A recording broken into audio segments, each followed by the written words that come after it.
Let's see how this turns out.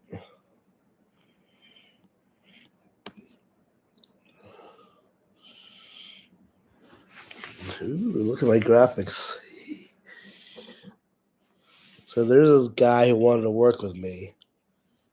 He made all these graphics for me, and I took them. Ha ha ha! Because he's being a dickhead. So they're mine now. Ha ha ha ha! Ho ho ho ho!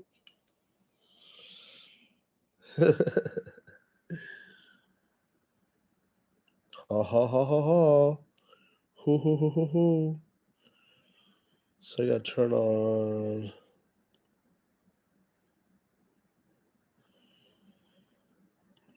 Guide CNBC. No CNBC.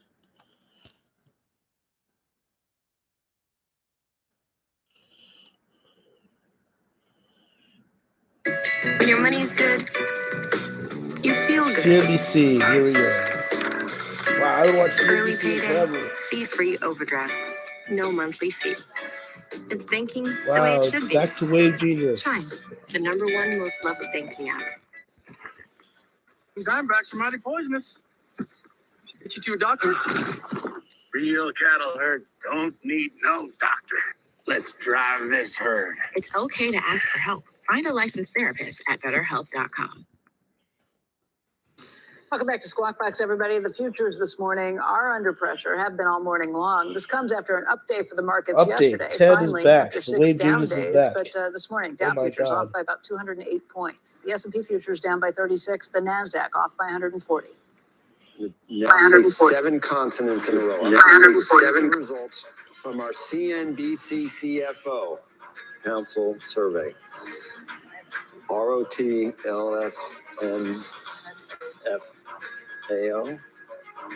Squawk Box will be back in 30 seconds.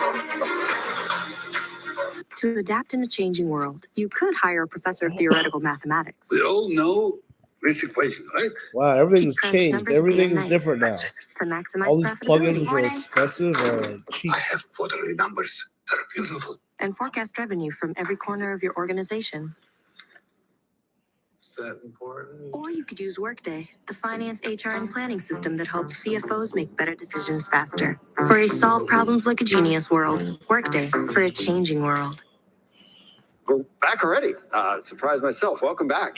Now to those exclusive So what are the results new from stocks that CNBC's are hot latest right now? CFO Council. Let's So that's see. why. Not we want to get to TQQQ. Frank. Frank Collins joins us. Hey, Frank. Obviously. Hey, good morning, Joe. You're going to get some more surprises. We're going to get some answers from these CFOs. Let's start with this Wow. one. I haven't watched Inflation this. seen as the biggest business I've risk. been for awake to 29% watch of our global CNBC in the CFOs in our longest Q3 time. survey. Here in the U.S., of course, it's risen 6.3% year over year, according to PCE. I am reliving the dollar life of also rising Wavegenius just about again. 5% in the last month, increasing the cost of goods and services from the U.S. But these financial decision makers have actually become more positive about inflation. In the second quarter of the year, 40% of CFOs saw inflation as their biggest risk. That's obviously declined now.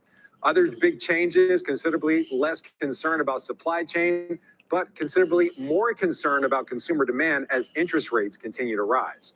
CFOs also have a very mixed opinion on if inflation has actually peaked already. A lot of discussion about that on the markets. You see right here, 57% say no, hasn't peaked yet. 43% yes.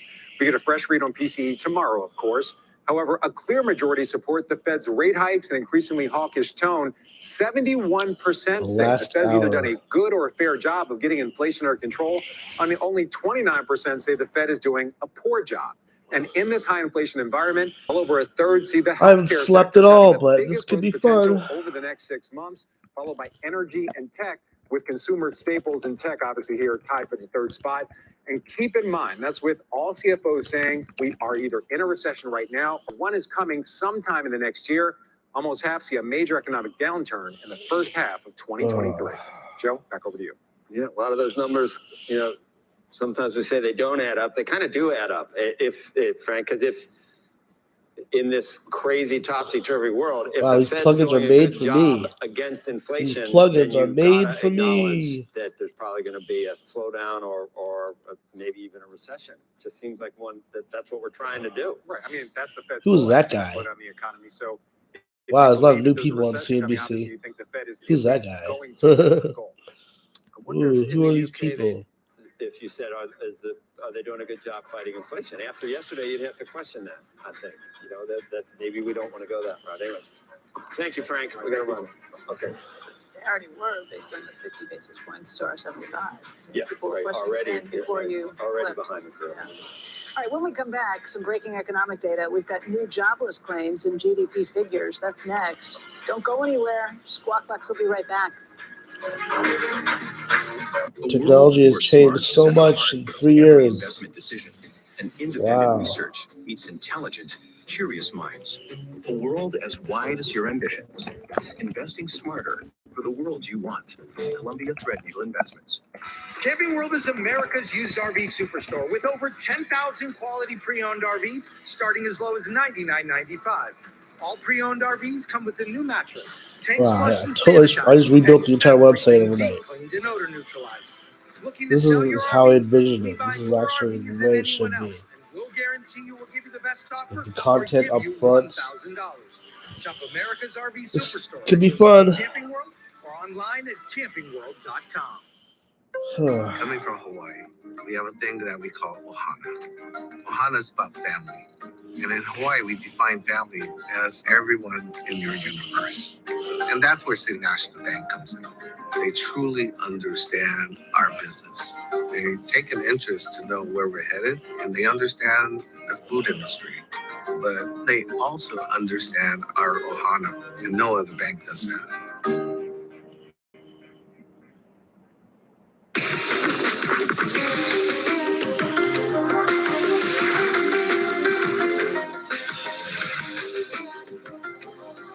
Live chat. See, let's set up a chat room here. October 6th, join Live CNBC's chat. ESG Impact, featuring corporate I can't leaders and embed the investors chat. sharing investment ideas on That's fine. environmental, I social, don't have and to. governance issues. Register now at cnbcevents.com/ESG Impact.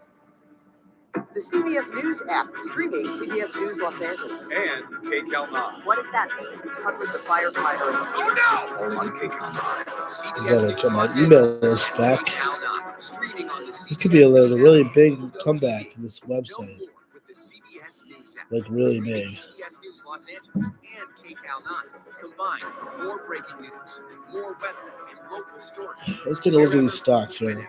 Streaming on the CBS News app and Client Pluto to TV. observe The CBS News app, streaming CBS News CNBC Los stocks. Angeles. And KCAL9. What does that mean? Hundreds of firefighters. Oh no! All on KCAL9. CBS News Los Angeles and KCAL9. Streaming on the CBS News app and Pluto TV. Let's see if they Know have more with the CBS News app. in the Streaming ticker. CBS News Los Angeles and KCAL9 combined for more breaking news, more weather, and local stories. Wherever, whenever. Streaming on the CBS News app and Pluto TV. What's going on? Welcome back to Squawk Box. Feeds Rick are getting Santelli here, better. Live at Slowly. CMAHQ with breaking news. Plug Initial power. jobless claim for the week ending September 24th. Anything new that's going crazy right now? That I should be aware of? Lowest level since April 22nd of 2022 when we were at 181,000. And if we look at continuing claims, 1,347,000, another very, very good number. 1,347,000 would now be the lowest level going back to June 17th week. Now let's get into the GDP. Still remains at minus GDP, 0.6%. Still back-to-back negative quarters of GDP. Still debated whether we're in a recession or not. Oh, this is a big number coming out. Actually improved rather markedly considering this is our third time hoofing around the block on second quarter GDP. It moves up to 2% from 1.5. And here's the numbers we're all waiting for, aren't they? The price index, 8.9 last time. Zoom, zoom, zoom. Up to 9.0, but it still remains the highest level since 1981 because in 1981, it was all the way up to 11%. And if we look at what's going on with regard to the core personal consumption expenditure quarter over quarter, it's up 4.7. Definitely hotter than the 4.4 we were expecting, but well cooler than 6.1 in June, which was the highest level since 1983. If we look at the marketplace, we can definitely see that interest rates are coming back a bit after a wild ride yesterday. And of course, everybody blaming the Bank of England. But as I point out, and the Wall Street Journal finally pointed out, their debt to GDP is lower than ours. Our reserve currency status gives us the right to sit a little larger, but to look less aggressive in that regard. And maybe the other big issue we should pay attention to is central bankers are all worried about the marketplace, but very little being said of how they placed us here. Becky, back to you. All right, Rick, thanks. Hey, Rick, very quickly, running through reaction to this and just looking at the reaction after yesterday's very sharp moves in yields. We're bouncing back a little, but how would you kind of wrap it all up and rate it? You know, I guess the way I would wrap it up is that you have their fiscal policy one way, their monetary policy doing a reverse curl, and of course the notion that their new government, Liz Truss, is making a big mistake. I can't tell you whether that's true or not, but what I can tell you is that there is a price to pay globally. The UK seems to be right in the middle of it. I think yesterday's action had a very short half-life, as we see, but I think that their QE will keep things under control a bit. I think the better question is, if we move fast forward a year or two down the road, I think that yesterday and all the turmoil that we've seen in the globe, and specifically the Bank of England, will pipe down a bit. But definitely there are a lot of issues in the UK that they have to contend with. And in my opinion, the biggest issue of all is foreign exchange. Loretta Mester was just talking about how, in this case, the central bank really had to step in to make sure that markets were functioning properly. They signaled that they will be doing this buying between now and October 14th. Do you think the markets will be functioning properly in a couple of weeks' time? Yeah, you know what I think the big issue is that we're coming to the third quarter pattern that hasn't been I haven't slept at all. I'm just excited about this website. And I do think that the rise in this website is exciting again. Has been so aggressive that look the most at the recent colors character on the stage is the Bank of England. But I think that there's everything equal is so cheap responsibility and definitely efficient. equal blame to go around. Because the Bank of England and this the UK awesome. in general These blogs are so different now. Any of the bigger it's been 3 or 4 years. That's a long time, actually. Paying a bigger price for it. It's 4 years. Started tightening earlier. Since I was doing this hardcore. Government, the issues with Boris Johnson, and of course, what's going 3 on with years. respect to the dollar is really the main cause of anyway. Yeah, an investor saying enough is enough. Rick, thank you. Steve Leisman joins us right now for more on these numbers that we just got. Steve, what do you think of the jobless claims and the GDP? So I'm liking my theory that I brought up a couple weeks ago when claims surged, that there was a process whereby people would leave industries, spend a little time in unemployment, and then get snatched up by some of the industries that are still need workers. And that at least is a decent theory for explaining what's going on here. These are very strong numbers. I'm not sure these are the numbers the Federal Reserve wants to see, that does want to see. So they do want to see some softening in the job market, but they're not getting it here. And I think what happened is you did have this spike in unemployment, or in claims. We were in the 250,000 range. You had this increase in continuing claims, and it looks like those folks who left one job, they ended up employed in another place, or at least you have a decline in hiring, and these people came off of the unemployment insurance roll. So that's good news, I think, from the job standpoint. Interesting stuff when it comes to the GDP numbers. Still strong on the final sales side, not very strong, but on the positive side at 1.3%. Yet a bigger fall off in durable goods sales and a bigger increase in services. So that transition from goods to services going on, but still the inventory drag, still the trade drag. Inventories, I think, took off 1.9% from the GDP number. So, and that's one of the reasons why people have been reluctant to call this a recession, because it's all on that kind of inventory trade side. It's not in the final sales side. It's now this quarter.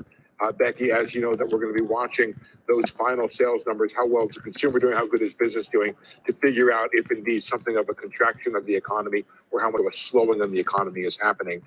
And so far, it looks about neutral. We were running a 0.5 to 1.5% on the GDP forecast for this quarter. We're just going to have to watch it to see how much drag is created by the Fed tightening and also concerns about recession in the economy. Hey, Steve, Lindsay Piazza was on with us early this morning, and The ebook she said that NFTs. she suspects you That's might right. actually see a recession that began in the second quarter when they really go back and look at things. Can that happen when the job market was so strong? Be releasing. Yeah, it's just hard. It's just one of those things that NBER uses jobs as one of the ways to date when it began. Not always, but most of the time when you see it. I think I did some work on this a few months ago, Becky, that by now, if we'd had that recession that began, it would have been in January, we would have been down something like 700,000 jobs. Instead, we're up 3.2 million. So even if you give the recession time to have begun sometime in the second quarter, by now, there would have been, if it were a typical recession, some reaction in the job market, and we just don't have it now. So, again, this comes under the category of anomalous there really isn't anything going recoveries, crazy. or leisure Same hospitality still stupid down game. 1 million plus jobs. So It's there's a lot of work to do in terms of bringing same. people back to work, A regaining that stupid supply. We still have game. China offline. I just think trying to overlay history on this one is very it doesn't repeat when it comes to history, and it's not even quite rhyming. The video was like 400, I think. Twilio, wow. We didn't see Forgot yields about move that Twilio. much What on happened the to those stuff. You see the stocks? stock market? Oh, man. Back to the lows. Well, yields down, picked up a little bit, but yeah. Well, just since if the I remember, 8:30. Since the number. Oh, no. I'm down 370. We were just down 370 again. We're couple years 330 ago. on the Dow right now. Markets thinking bad news if you've got jobless claims dropping. What's so it called? Twilio, Twilio, claims going down. Roku. I guess they're worried. What else was there? We're not seeing any Tesla. effect of the tightening yet. The job market, it's not working. We're Shopify. still strong. The stronger the jobs market is, the more the market goes down. With the 75 basis points again. Cleveland Fed President Loretta Mester Look joined us at 'em. earlier. It's so warped that that's the way traders are thinking now, that a strong jobs market is a reason to sell stocks. Earlier this hour on the Fed's fight against inflation, here's what she said about the Bank of England's historic moves yesterday. Twilio. I remember Twilio. Market functioning is incredibly important because you won't Back be able to to hit business. any monetary policy goals if the markets aren't functioning. So when you're in that kind of situation that they faced, they had to make a judgment call about what to do to shore up the market functioning. That's different than worrying about volatility in the markets, right? When things aren't pricing, you have to worry about that. For more on the Fed and the global economy, let's welcome former SEC Chair Jay Clayton. He's now Apollo Global Management's non-executive chair and a CNBC contributor, also former Treasury Undersecretary John Taylor, now an economics professor at Stanford. Well, you couldn't get hired at a good school, John, and a senior fellow at the Hoover Institution. Gods. Some people think it's better than Harvard now. I'm not going to get into that discussion, but great school, and you get to live in California. So I don't know. You should have a big influx.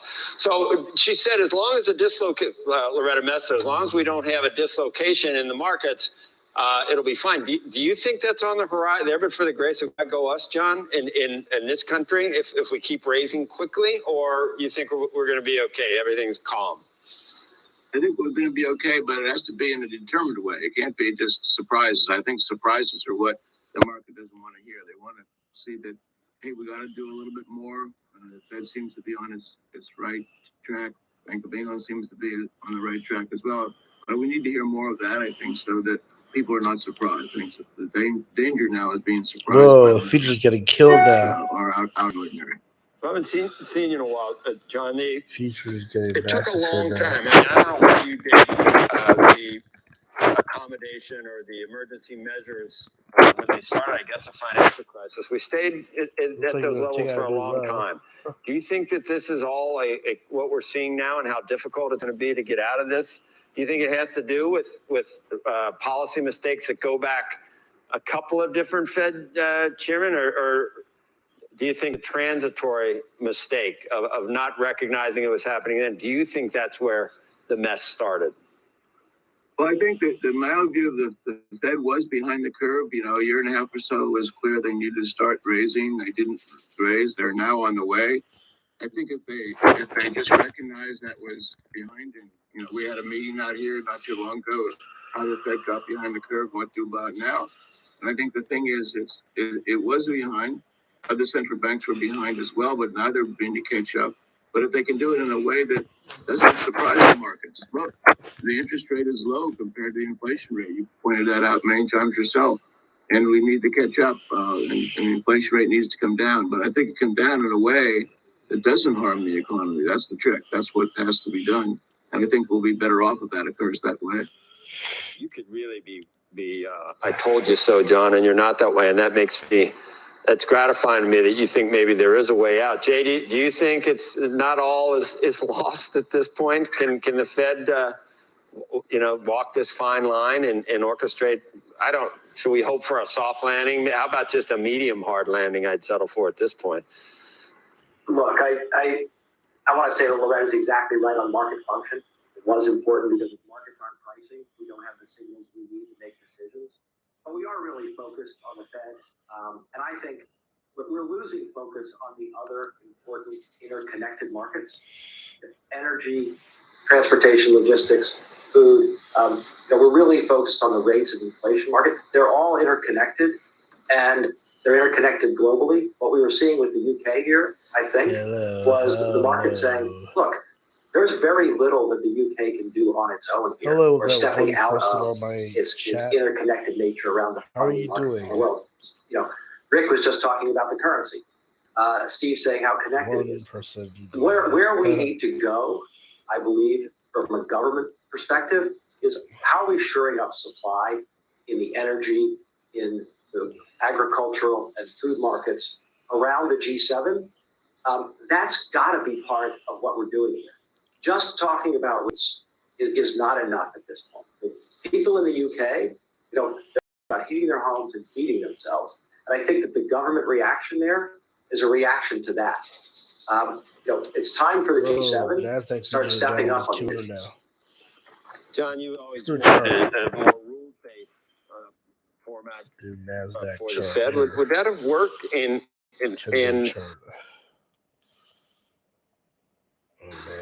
do you give any credence to the notion that in a supply-constrained world, we need to increase supply, not make it harder, not to kill demand, to make it harder to increase supply? Is there a lesser of two evils here that in your view, that the Fed should be pursuing? Well, I think you're right. The Fed got behind on the rules aspect, and the rate was low, still is low compared to the inflation rate based on history. The last time we saw such a big deviation was a terrible time in the 1970s, and we don't want to repeat that.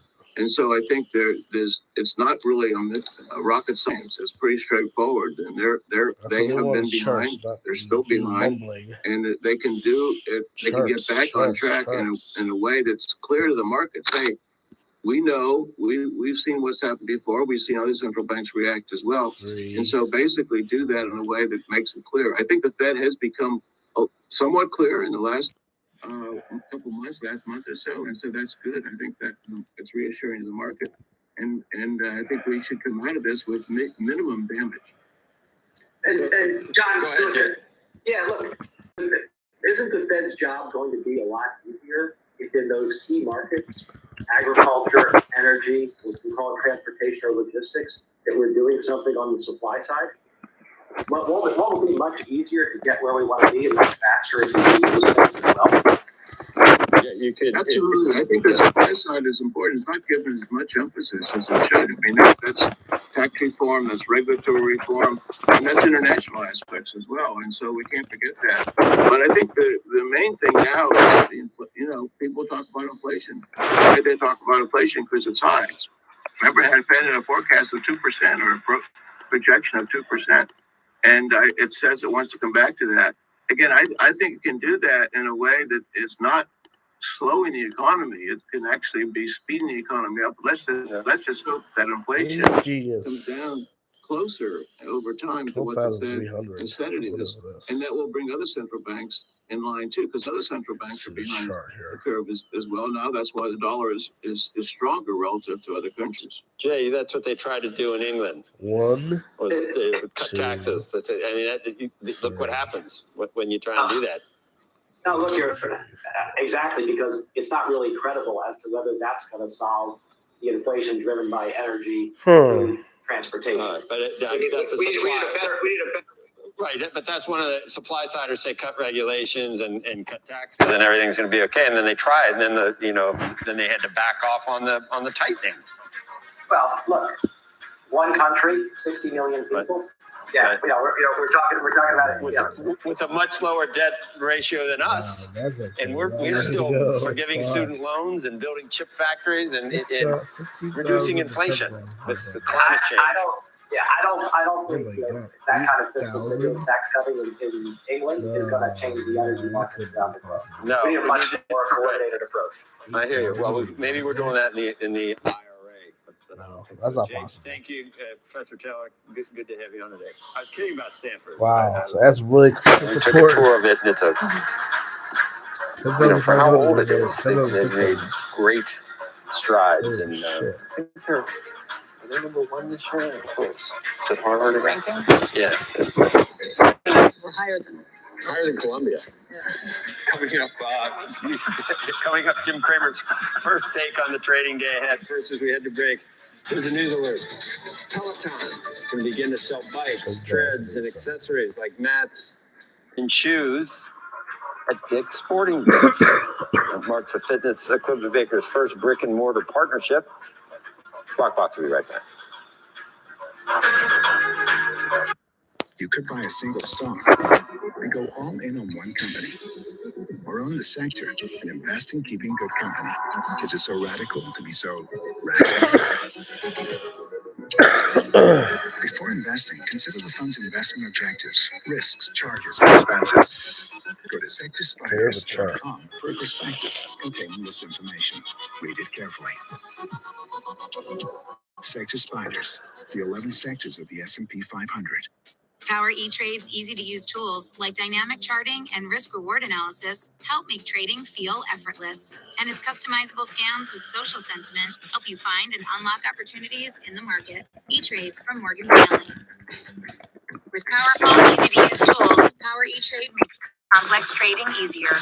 React to fast-moving markets with dynamic charting and the features matter that let you place, flatten, or reverse orders so you won't miss an opportunity. E-Trade from Morgan Stanley. Our stock's tanking. Well, you need to holistically re-optimize revenue streams for pre-emerging markets. Integration of cloud-ready managed service functionalities. And of course, synergy. Ever wonder where the people with all the answers get all the answers? Ask Markham, accountants and advisors. Welcome, everyone, and let's find our fit. You feeling that fit yet? Must be the pants. What can I say? I'm in love. You're in love with pants? Yeah, with pants. Want to get into these pants? I know you do. Woo! I love my waist, I love my legs, and I love what covers them. This is a man in love. Yeah, that's pants, baby. Keep it going. That fit isn't gonna find itself. When it's go time, I don't let constipation stop me. New great-tasting Dulcolax Chewy Fruit Bites work naturally with the water in your body in as little as 30 minutes. So you can go fast, go gently, and go on with life. New Dulcolax Chewy Fruit Bites put you comfortably in control. The investing club is a dream for me. And perhaps the most exciting part of the dream is the morning meeting. Jeff Marks and I give you a real look at what's happening in real time. This is at 10:20. I love it. Why? Because it is unrestrained and it is unplugged. This is what you need to know. 10 minutes. You give us the 10 minutes, we'll give you everything we know about the market. Never miss an Investing Club morning meeting. Scan the code and become a member today.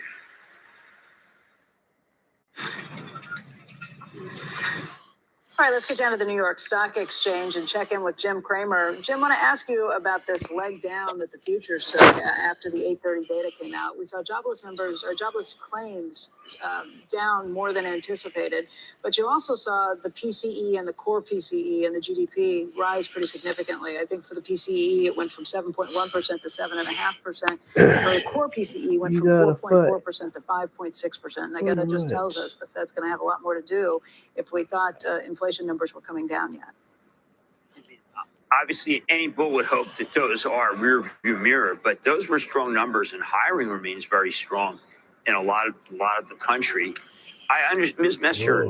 I have to admit, I mean, look, she's on the right course for the working person because the working person is really hurt by inflation. But I do think that when Steve Wiesman said we're being hit with multiple rate hikes, and you don't know what's going to necessarily happen after all these.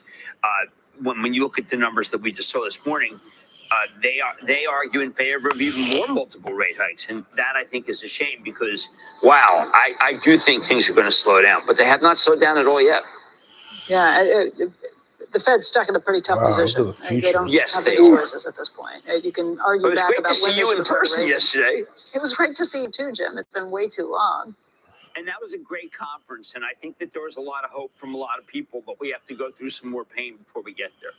Yeah, Stan Druckenmiller said a few things that I think scared a lot of people. Just this idea that you could be sitting in the index is the same place as we are right now, no growth for 10 years.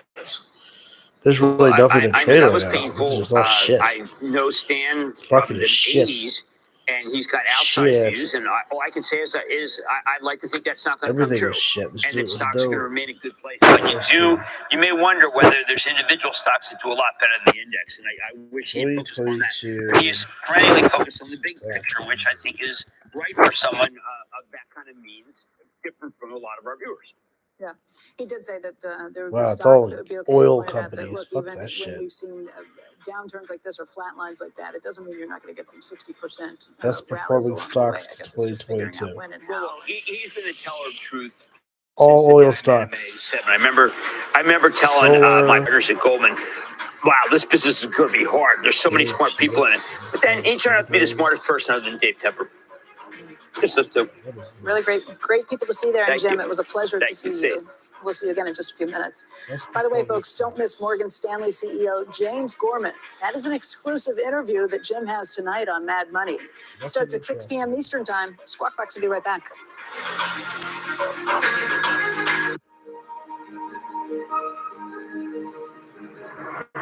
Every time someone tells you they vacation in the same place every year, it should really make you wonder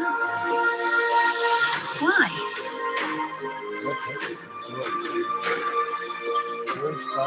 Travel like you mean it with IHG Hotels and Resorts. 17 hotel brands, 6,000 global destinations, one loyalty program. Pharmaceuticals, goodbye, Dr. oil, goodbye, sticky note reminders. Goodbye, filing cabinet. Hello, Trustworthy, the family operating system.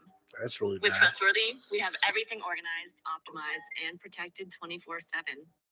It's a collaborative system for our family. I can customize family permissions to allow the right people to see the right information. Trustworthy, the family operating system. Download Trustworthy on the App Store or sign up at trustworthy.com. Biotech. Oh, yeah, there it is. We haven't heard from him in a while. Constant contact. Automatically sends a text. Never been in a relationship with a gardener like this. Landscape architect.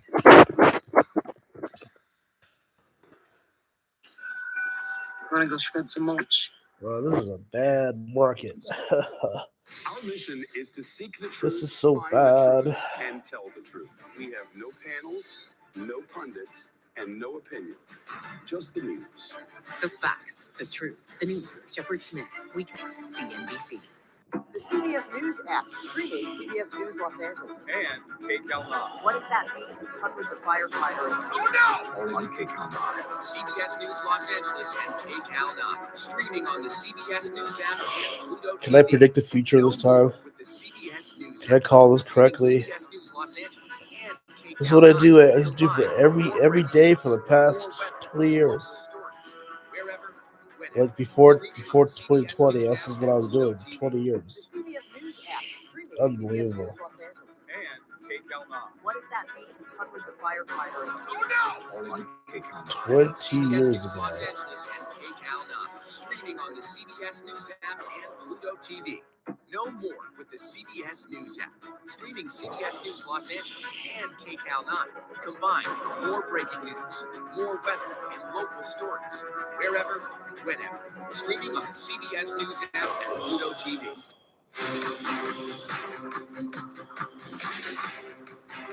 Stock futures pointing to more losses at the opening bell. And by the way, the situation has deteriorated since the economic data that came out just about 25 minutes ago. All of this follows the best day for the Dow in more than 2 months.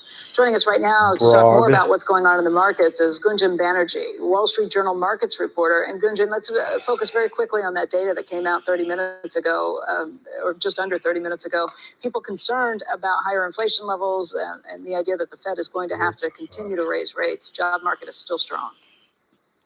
That's right. This is a continuation of the extreme worries that we've seen throughout the year, and data time and time again keeps showing us that this peak inflation that we hoped for just has not come yet. And worries about global economic growth, have mounted this week, and those don't seem to be going away. And I think that remains at the top of mind for many traders heading into the trading day today. Where's my fucking blog? We did see that, brief rally yesterday, but as we've seen at so many points this year, these stock market rallies have been incredibly, incredibly short-lived. And that looks like what we're seeing again this morning. And it goes back to how people are positioned and really trading kind of this broader macro environment, and concerns about the economy are really trumping everything else. We're seeing that in elevated ETF volumes and elevated put options volumes. God damn it! We are getting to the end of the month, end of the quarter. It's a big deal. You've been watching the options activity. People are not expecting things to improve next month. What's really shocking is that the S&P 500 has fallen more than 20% this year and is on track for its worst annual performance since 2008, the global financial crisis. But what we've seen is people have turned to index options rather than single stock options, again, highlighting fears about the macroeconomic picture. And put options volume hit a single day record in recent sessions. So despite these huge losses, we're seeing people positioning for an even bigger leg lower. The question is, some people do view that as a contrarian signal, right? Are people so bearish that it's time to get bullish? But it is pretty shocking how people are positioned for more volatility ahead after an already punishing year for both stocks and bonds. Yeah, I was going to say volatility, not just in the stock market, but in the bond market. In fact, the bond market is the one that really seems to be driving things. That's absolutely right. I mean, it's alarming to see assets that are considered the safest, right? The safest in the entire world. Treasuries, in one of their worst sell-offs of the past century. Yesterday, yields recorded one of the biggest moves lower since the financial crisis. These are not normal moves for a market like gilts or treasuries. And that's going to ripple over into the stock market, as it has for much of the year, right? For a lot of the year, we saw the death of the TINA trade impact stock prices. And now we're seeing questions about financial and economic stability in Europe ripple over into the bond market and, of course, ripple over into the stock market. And I think that's a lot of what we're seeing play out this morning. Gunjan, thank you. We'll see you soon. Thinking that there is no alternative, and now there is an alternative. So that TIAA, it sounds like a union. TIAA. There is an alternative. TIAA. Yeah. TIAA. That's taken though. You gotta go. Yeah, TIAA. Make sure you join us tomorrow. Down about 300. Squawk on the Street is next.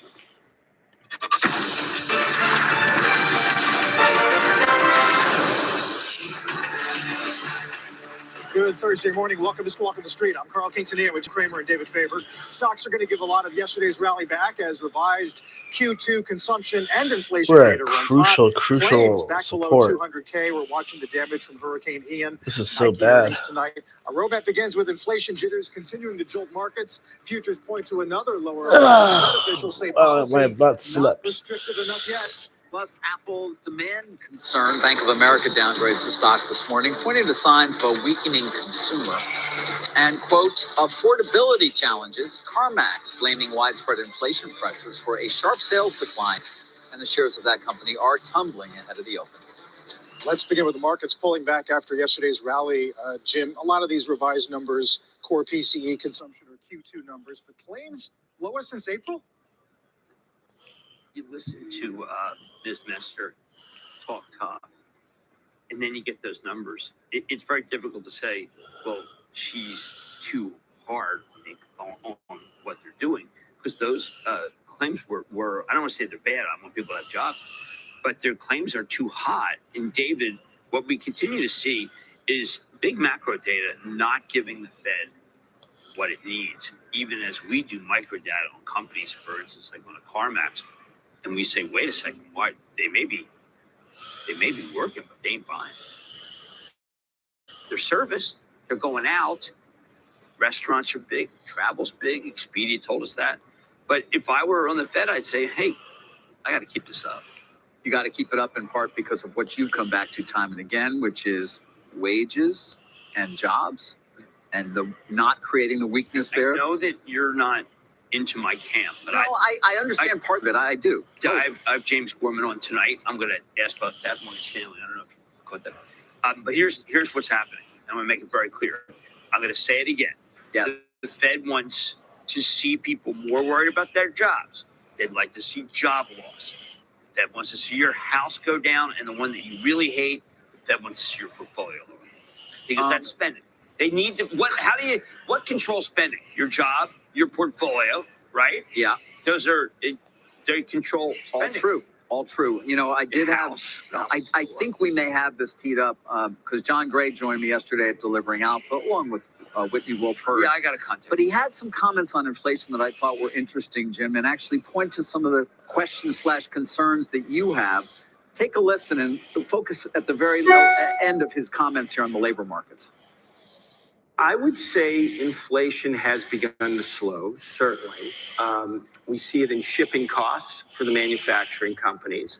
We see it in commodity markets. Labor is probably one area where it's slowed a little. I have not slept at all. Really tight. This website just got me excited. There it is.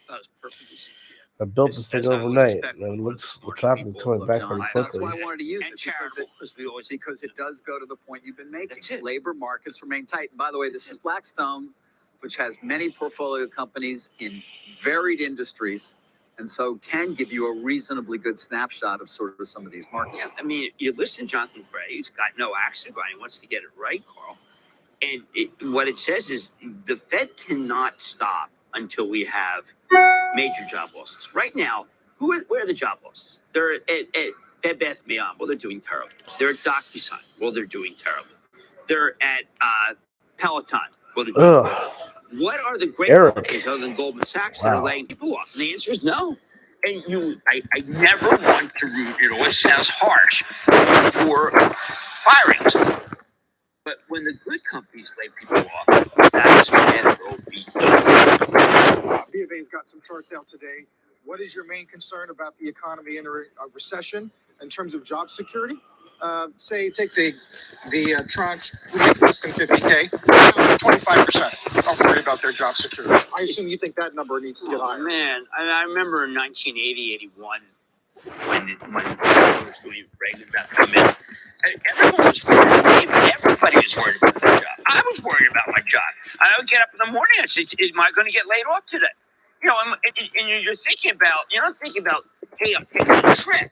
You're thinking about, do I have enough money saved for if I'm laid off so I can get another job? That's what Eric had. It's been Eric Schwarzer was one of the investors from 2013. The only investor actually saved me. The last time I was in distress. And once again, we see the market keyed off of 2-year yield up. Market conceivably. Yeah. The reverse was in effect yesterday, in part because I made a lot of money, and then now it's like worth nothing. We're not seeing no bids for homes and homes. I live in a fancy house, fancy cars, fancy food for a year. That was it. What it was before the pandemic. And then I didn't know that petroleum would drop down to 2 cents. For 6 months, it was 2 cents. 6 fucking months. That was the rest of my petroleum. So I made like maybe 400,000 last year. It hit 10 million for like a minute. Speaking of which, Mester did talk to Steve Leisman. So the story is quite sad. Metric, not reliable, at least not yet. Anyway, I know I can make money on this website again. So long-term inflation expectations come back down, and then she talked about whether or not we're restrictive yet. Here's what she said. We're still not even in restrictive territory on the funds rate. So you're right. We've moved the fund rate up 300 basis points this year, but look how high inflation is. Let's see. We haven't mentioned the UK. And so how do I reply? Backward look at yesterday's move. FD today cites a bunch of people saying we were looking at severe scenarios yesterday prior to that. Lehman scenario, like Lehman, it looks like he caught a strategy that was about interest rates. He caught. Question I have, David. Wow. So Eric has been around. I have, I make calls every day trying to Interesting. hear what's going out there.